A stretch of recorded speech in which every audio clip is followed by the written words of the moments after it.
You know, these days, Zadra steals the spotlight of Energylandia. However, I would like to argue that the real star of the show is Hyperion, which is gonna be a hot take for a lot of people, but this ride is vastly underlooked. It opened in summer 2018 and stands a massive 269 feet in the air. Nice. Speeds of 88 miles per hour, angle of descent almost 90 degrees, and approaching 5,000 feet of track. Hyperion is a beast to conquer, and it delivered in every aspect. This is one of the most slept on coasters in Europe, and in this review, I'm going to be talking about the entire layout, each of these elements, so you can know what to expect when you go out to ride this thing. Now, straight away, the first thing I have got to comment on is just the sheer scale of this ride. Hyperion is huge. It towers over the front entrance of the park, so it's a spectacle. As a result, most people are going to go straight here when they walk in. So I recommend if you're going to ride it, wait a little bit and come back later. The line will be a lot shorter. But man, this is a daunting way to make an impression on a park. You get stoked for the day you're about to have. As you walk over to the entrance, you get this technological space vibe. In astronomy, Hyperion is a natural satellite of the planet Saturn, so the best way I would describe this queue is it's like you're aboard a futuristic spacecraft. They have these glowing blue lights everywhere. It's very reminiscent of something that you'd see out of the Tron films. I love how they spell out the word Hyperion with the front entrance sign. You actually walk through one of the letters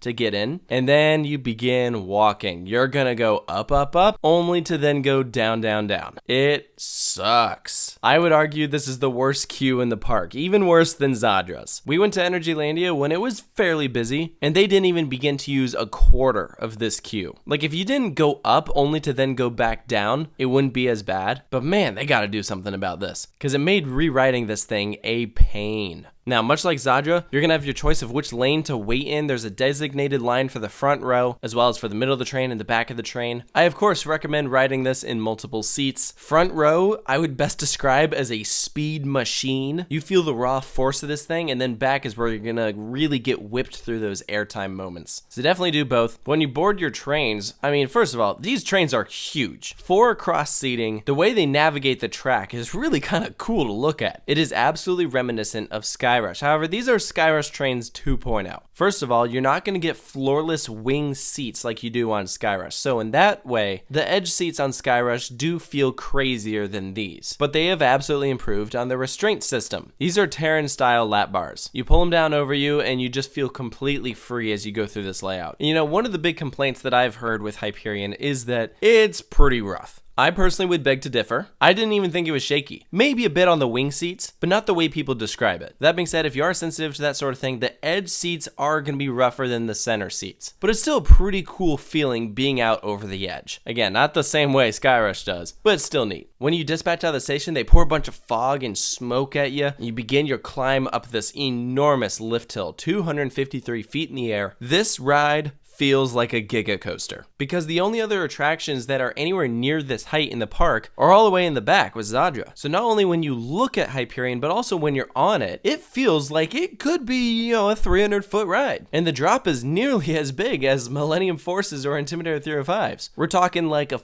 40-foot difference. So yeah, this thing goes on forever. It is an incredible first drop. And I would say, you know, I draw a lot of comparisons to Skyrush here. I think that is the closest roller coaster I would compare to Hyperion, but the drop does remind me of Skyrush. If you've done Skyrush's first drop, you know that it has a kink to it. It almost feels like a 2-parter drop, like you're going over and then you snap into place. In a way, Hyperion does the same thing. I wouldn't say it's quite as crazy, but this drop feels a lot larger, so it's really good, but just in a slightly different way. But unlike Skyrush, where you're then staying fairly low to the ground after that, Hyperion first goes into a ginormous camelback hill. And this is a crazy airtime moment. I would say that Hyperion has the best airtime in the park. If you listen to my Zadra review, you heard me talk about how that is not an airtime central attraction. Hyperion is. So in that way, they complement each other very well. This first hill almost reminds me of the way that El Toro just sends you catapulting over an airtime hill immediately after that crazy drop. So I guess you could say Hyperion is steel El Toro. I think that's fair to say. First half big hills, second half low to the ground. I totally see it. Following that hill, Hyperion then sends you into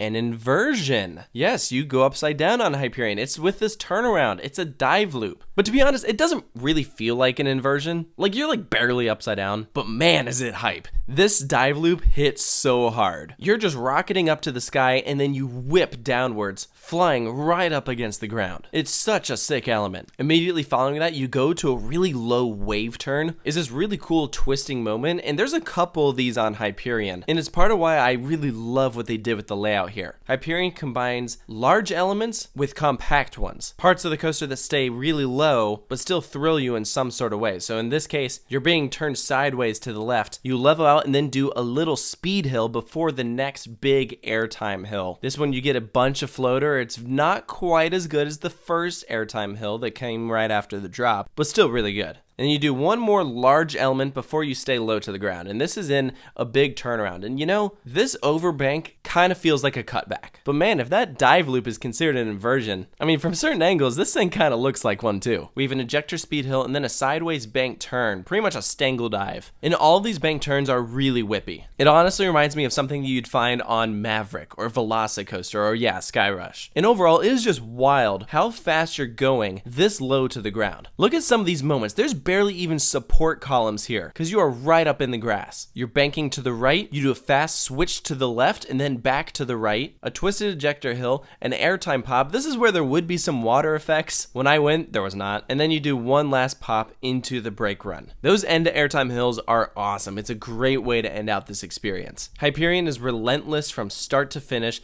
It is an absolute blast to ride. I really enjoyed just getting multiple rides in on this thing. A lot of people praise a roller coaster like Expedition G-Force for being way ahead of its time when it came out. This is the next generation Intamin hypercoaster. Not only is it bigger, taller, faster, but each of those elements are more refined. They went all out with this creation, and it delivers. Personally, I go back and forth on whether I like this or Skyrush more. And if you know me, I'm a big Skyrush fan. I would say this definitely has the better pacing because Skyrush kind of fizzles out there towards the end. When I first rode Hyperion, the bias in me was like, nah, I still like Skyrush more. But after recently getting back to Hershey Park and experiencing that again, I'm looking at it more objectively, and I do believe Hyperion is the better ride. The only thing that I really think Skyrush has going for it that is better is the first drop, and I really do like the wing setup. I know some people don't, but also maybe the location. Going over water is pretty cool. But in terms of layout, I mean, Hyperion kills it. This is such a sick experience. It was way better than I anticipated, and it's one of the reasons that I say Energylandia might have one of the best top 2s in the world. Zadra and Hyperion is an incredible 1-2 punch. So for Hyperion's final score, I am giving it a 10 out of 10. I don't think there's really anything I would change to this experience. There wasn't really anything with the layout that was lackluster or left me wanting more. This is one heck of an experience that I cannot recommend enough. So let me know down in the comments below if you've ridden Hyperion at Energylandia. What do you think of it? Do you agree with the points that I've brought up? Do you think there's anything I missed? Let me know down below. And of course, stay tuned for more here at Coaster Studios, and we'll see you next time.